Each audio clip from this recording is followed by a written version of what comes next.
Toledo, in the heart of Spain, pulsed with life in the 12th century. More than just a city, it was a vibrant crossroads where Christian, Muslim, and Jewish cultures intertwined, a melting pot of knowledge and faith, tolerance and tension. Here, the echoes of ancient wisdom reverberated amidst the call to prayer and the hymns of the church. Within the city's ancient walls, Master Gerard of Cremona dedicated himself to a singular pursuit: translation. Drawn to Toledo by whispers of forgotten knowledge, he sought out Arabic texts, repositories of Greek philosophy, mathematics, and science, preserved through centuries of Islamic scholarship. The task was arduous, requiring not only linguistic skill, but also deep understanding of the subject matter. Often, he collaborated with Jewish scholars, their knowledge of both Arabic and Hebrew proving invaluable in deciphering complex passages and ensuring accuracy. Toledo's unique character stemmed from its history.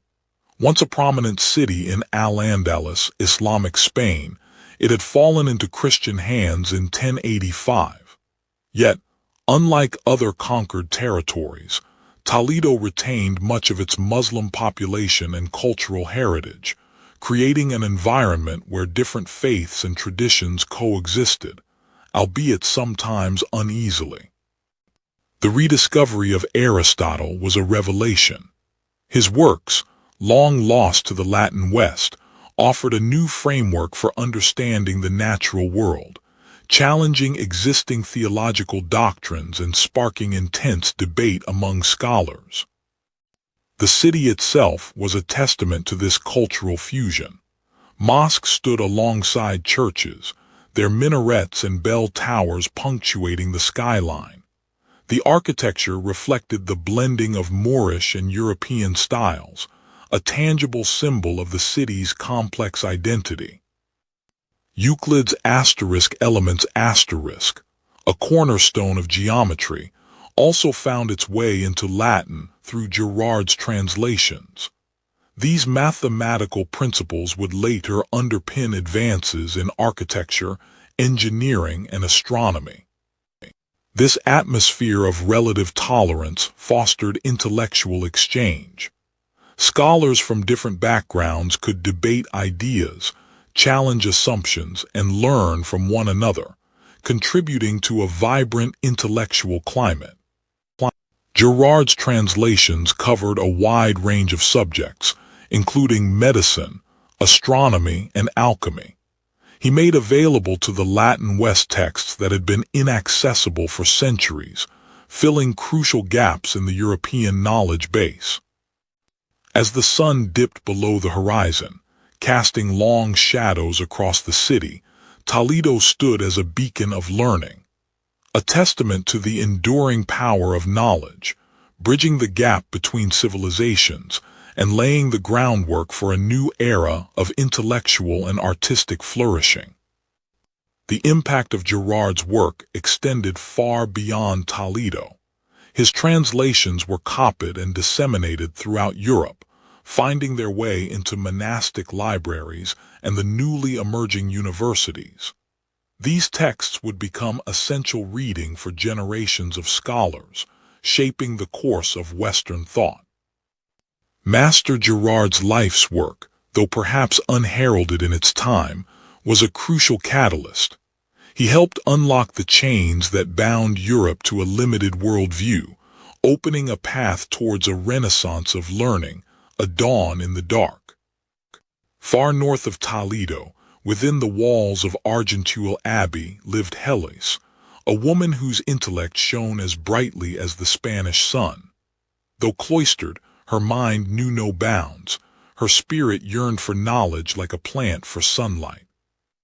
Heloise's early education set her apart. Unlike many women of her time, she received instruction in Latin, Greek, and the liberal arts. Her thirst for learning was insatiable, devouring every scroll and codex within reach. Knowledge, however, was not freely given to women. The path to intellectual fulfillment was fraught with obstacles, societal expectations, and the constant threat of censure. Yet, Heloise persisted, carving her own space within the confines of her world. Her correspondence became a lifeline, a means of intellectual exchange with scholars and thinkers of the time. These letters reveal a sharp mind grappling with profound questions of theology, philosophy, and the nature of human existence. Heloise questioned everything, challenging established doctrines and exploring the boundaries of faith and reason. She dared to ask uncomfortable questions, pushing the limits of accepted thought. Her philosophical inquiries were deeply rooted in classical literature. She found solace and inspiration in the works of ancient poets and philosophers, drawing parallels between their wisdom and the teachings of Christianity. She was a humanist before the term existed, recognizing the inherent value and dignity of human beings. This belief permeated her writings and actions, guiding her approach to leadership and her interactions with the nuns under her care. As abbess, Heloise was a firm but compassionate leader, prioritizing the education and well-being of her sisters. She fostered an environment of learning and intellectual curiosity within the abbey walls. Her letters, especially those exchanged with Peter Abelard, offer a glimpse into her complex and passionate nature, revealing the inner turmoil of a woman torn between earthly love and spiritual devotion. Heloise's influence extended beyond the walls of Argenteuil, inspiring other women to pursue knowledge and challenge the limitations imposed upon them. She became a symbol of female intellectual empowerment in a world dominated by men. In her heart, Heloise sought a balance between faith and reason, love and duty. She stands as a testament to the power of the human spirit to overcome adversity and to the enduring quest for knowledge, even in the darkest of times. Argenteuil Abbey, under Heloise's guidance, became a beacon of learning, a sanctuary for those who dared to question, to explore, and to seek truth, a dawn breaking in the medieval world. Within the hallowed halls of a Dominican monastery in Naples, a young friar named Thomas Aquinas began his journey. His mind, a crucible of faith and reason, was already stirring with questions that would challenge and reshape the landscape of medieval thought. His days were a symphony of study and prayer. Hours melted away as he immersed himself in the works of the Church Fathers, and, more daringly, in the newly translated texts of Aristotle, painstakingly transcribed and debated in hushed tones among scholars. The seeds planted by men like Gerard of Cremona and Toledo were now bearing fruit in the minds of a new generation. Aristotle, once lost to the West, was now the subject of fervent discussion and debate, his logic and philosophy shaping the intellectual landscape. Aquinas possessed a remarkable gift for articulating complex ideas with clarity and precision. He began to lecture, attracting students from far and wide eager to learn from his unique synthesis of faith and reason. The spirit of Averroes, though confined within the fading glory of Al-Andalus, seemed to watch over Aquinas. His commentaries on Aristotle, carefully translated and disseminated, provided the very foundation upon which Aquinas built his own system of thought. His magnum opus, the Summa Theologica *, began to take shape, a monumental work intended to reconcile Aristotelian philosophy with Christian doctrine, a systematic exploration of theology accessible to all.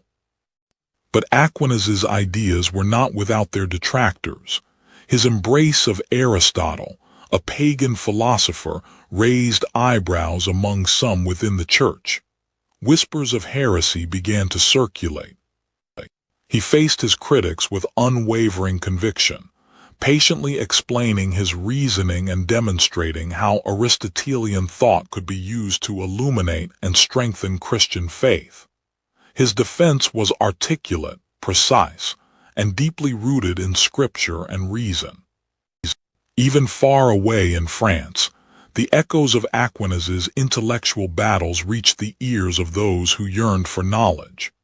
Helles, ever curious and insightful, followed his work with keen interest, recognizing the importance of his synthesis of faith and reason.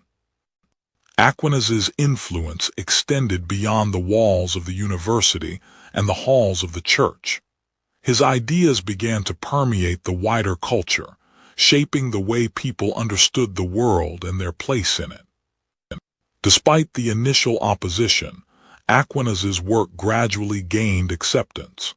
His students, inspired by his teachings, carried his message far and wide, ensuring that his ideas would continue to resonate for generations to come.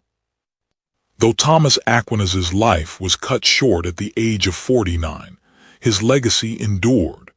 His synthesis of faith and reason became a cornerstone of Western thought, earning him the title of Doctor Angelicus, the angelic doctor, a testament to the profound and lasting impact of his intellectual contributions.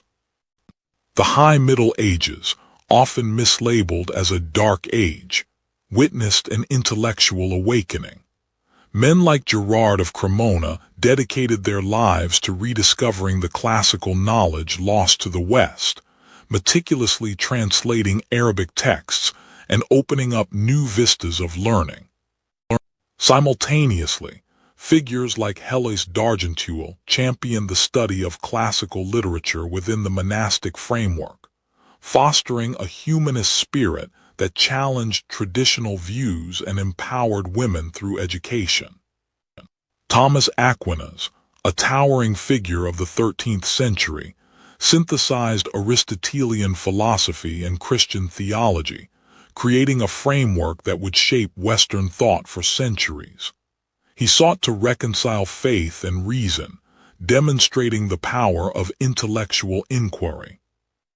In Al-Andalus, Ibn Rushd of Averroes grappled with similar questions, his commentaries on Aristotle profoundly influencing European scholars. His work, translated and disseminated, fueled the intellectual ferment of the age. The rise of universities across Europe marked a significant shift. These centers of learning became hubs of intellectual exchange, where scholars debated philosophy, theology, law, and medicine, fostering a spirit of critical inquiry. The age also witnessed a revolution in art and architecture. Gothic cathedrals, with their soaring spires and intricate stained glass, became testaments to human ingenuity and spiritual aspiration, a symbol of the era's ambition and faith. The rediscovery of Roman law provided a framework for governance and justice, influencing the development of legal systems across Europe and shaping the relationship between rulers and the ruled. Artists experimented with new techniques and styles, creating works of art that reflected both religious devotion and a growing interest in humanism and naturalism. The Black Death cast a long shadow, decimating populations and challenging existing institutions. Yet, even in the face of unimaginable suffering, the human spirit persevered. The plague spurred new forms of religious expression, as people sought solace and meaning in the face of death and destruction. Mysticism and apocalyptic thought gained prominence. Despite the devastation, the seeds of Renaissance had already been sown. The rediscovery of classical knowledge, the flourishing of universities, and the artistic innovations of the era laid the groundwork for the future. The High Middle Ages was not a dark age, but a period of profound intellectual and artistic growth. It was a time of rediscovery, innovation, and resilience, a crucial chapter in the history of human civilization that paved the way for the Renaissance and the modern world. It was, in truth, a medieval dawn.